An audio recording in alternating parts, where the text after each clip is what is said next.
My name is Hiram Vera, and I performed this brief investigation alongside Gonzalez and Miguel Hernandez. We are all undergraduate students from the University of Puerto Rico.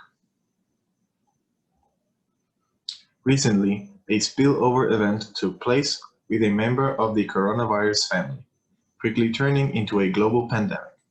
Unprecedented economic and social damage have created an urgency to find methods to mitigate the disease's impact.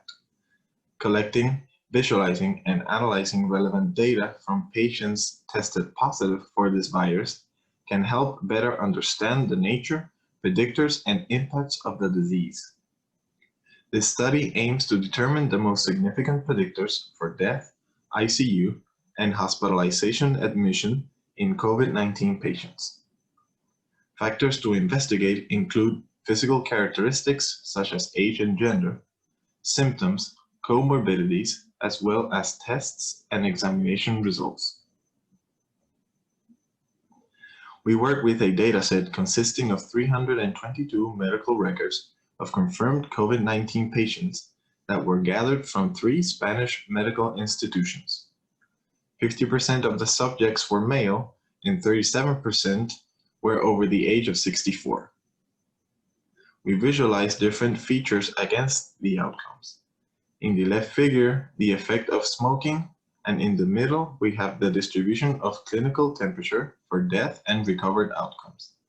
In the right figure, we have the distribution of age and gender for death, ICU, and hospitalization.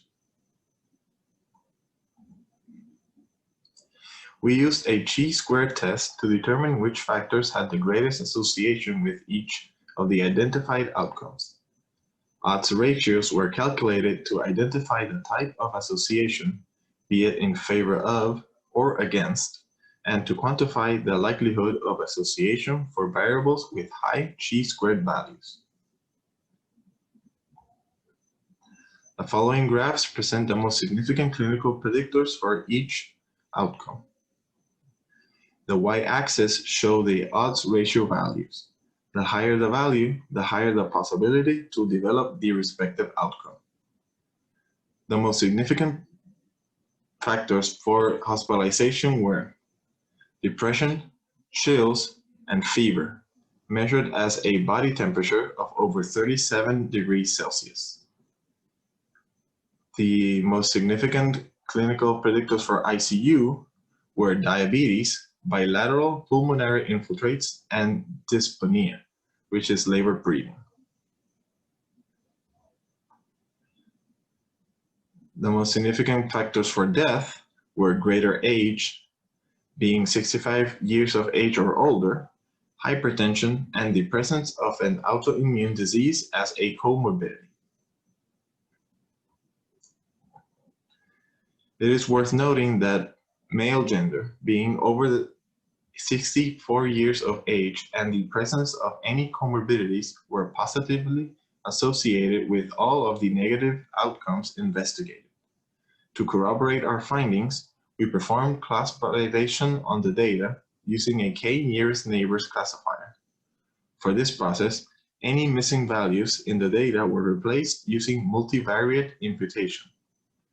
80% of the data was used to train the model, and the remainder was used for testing.